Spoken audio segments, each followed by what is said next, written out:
A small percentage of the Israeli population, several thousand strong, they are united by religious zealotry and ultranationalism.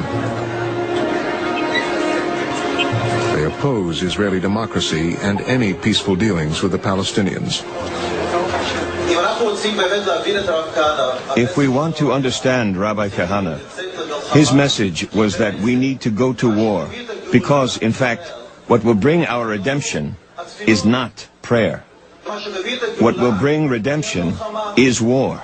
But today we're going in exactly the opposite direction. Instead of war, there's peace now.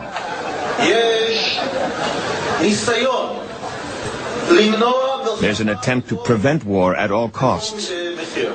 And if we can force the army to go back to being offensive, an army of revenge, an army which cares about Jews more than anybody else, then we'll be able to bring the final redemption in the only way possible, through war.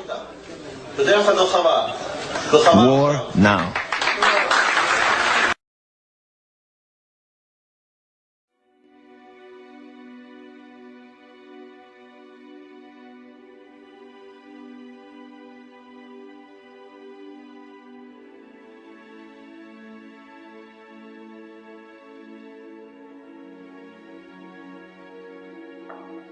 They were a warlike tribe that lived deep in the heart of Asia. And they were so warlike that even the Asiatics drove them out of Asia into Eastern Europe. And to reduce this so you don't get too confused about the history of Eastern Europe, they set up this big Khazar kingdom, 800,000 square miles. Only there was no Russia, there were no other countries, and the Khazar kingdom was the biggest country in all Europe. So big and so powerful that when the other monarchs wanted to go to war, the Khazars would loan them 40,000 soldiers. That's how big and powerful they were. Now, they were phallic worshippers. This is filthy. I don't want to go into the details of that now. It was their religion, the way it was the religion of many other pagans or barbarians elsewhere in the world. Now the king became so disgusted with the degeneracy of his kingdom that he decided to adopt a so-called monotheistic faith, either Christianity, Islam, Muslim faith, or what is known today as Judaism, really Talmudism. So, like spinning a top, he said, eeny, meeny, miny, mo, and he picked out so-called Judaism.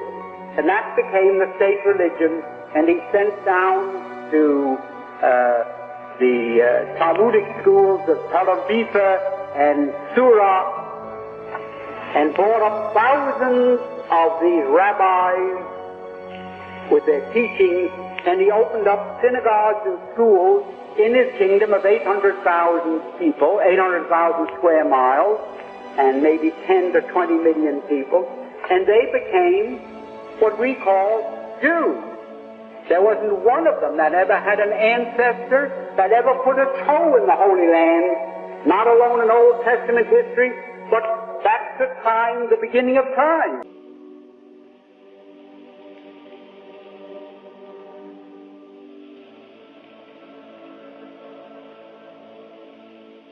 And the blessing of Abraham come on every office, through every person that enters into that place.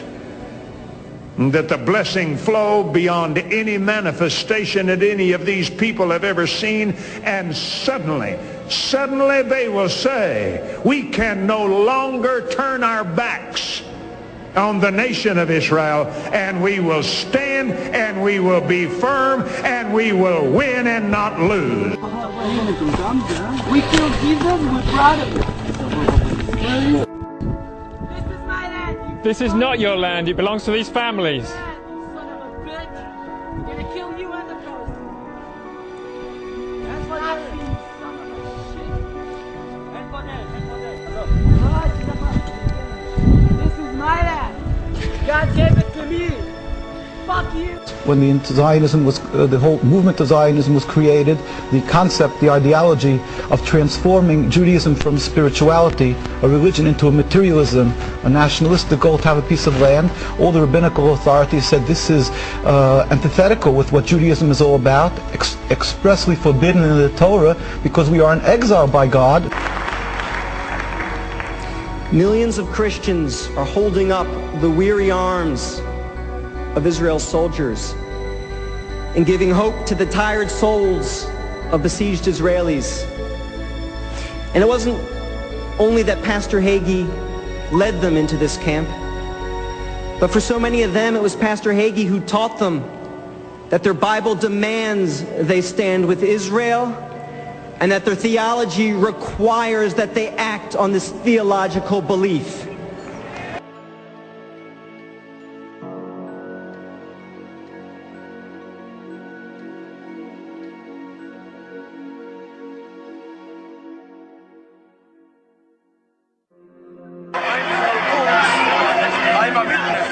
I know the Arabs are very good, no problem till the Zionist movement start.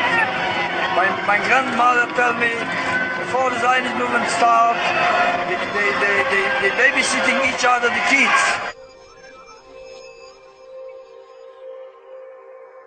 They borrow from both each other like brothers, like brothers. The idea of Zionism, take away the land from the Palestinians and the Arabs, starting the whole fighting. Not Arabs the problem, not Jews the problem, not Judaism, not Muslim, only Zionism. You implied that Israel has the right to exist because of what happened to the Jews during World War II. Why in Palestine? Don't the Palestinians too have the right to a secure homeland? Why do they have to suffer and make way for the Jews? Look, we can go back and we can argue over the birth of Israel, the justice of the birth of Israel. We can argue over whether or not there should be an Israel. There is an Israel today. There's a strong Israel today, a vibrant Israel that is not going to disappear. Palestinians have missed opportunities. There is an opportunity today. I don't see any useful purpose in arguing over what justifications Israel has to exist. Israel has all of the justifications in the world to exist.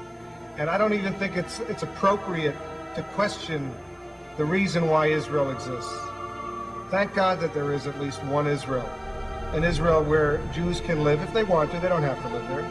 But if they need refuge, if they want to live in a country that is a Jewish homeland, that's fine.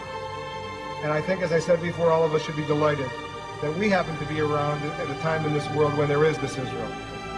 To deny Zionism, to reject Zionism, is about as racist an element as you can get. Why should all of these people, Palestinians and others, deserve a homeland if the Jews can't have a homeland? Have not the Jews suffered enough all of the... I suppose then it wasn't missed on anyone in the audience that Mr. Blitzer was deploying that same familiar lawyer's tactic. The question that was put to him was, if we accept the legitimacy of the state of Israel, why don't we also accept the legitimacy of a Palestinian state? And then Mr. Blitzer went on to tell us all the good reasons why we should accept the legitimacy of the state of Israel, something which, by the way, I concur with. But that still doesn't answer the question. If one does accept the legitimacy of the state of Israel, why doesn't one also accord the same rights to self-determination and statehood to the Palestinians? That was the question, as I understand it, that was put to him.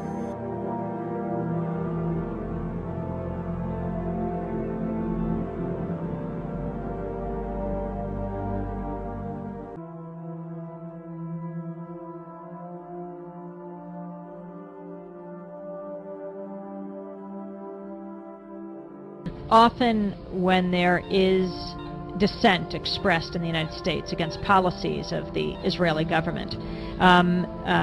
People here are called anti-Semitic. What is your response to that as an Israeli Jew? Well, it's a trick. We always use it. When from Europe somebody is criticizing Israel, then we bring up the Holocaust.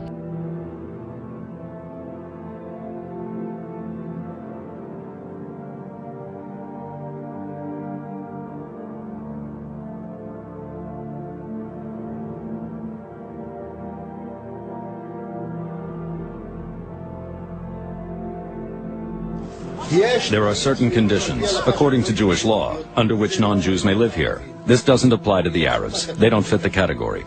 They have to get the hell out. Whoever leaves under his own steam will save his own life. Whoever doesn't will have to pay the price.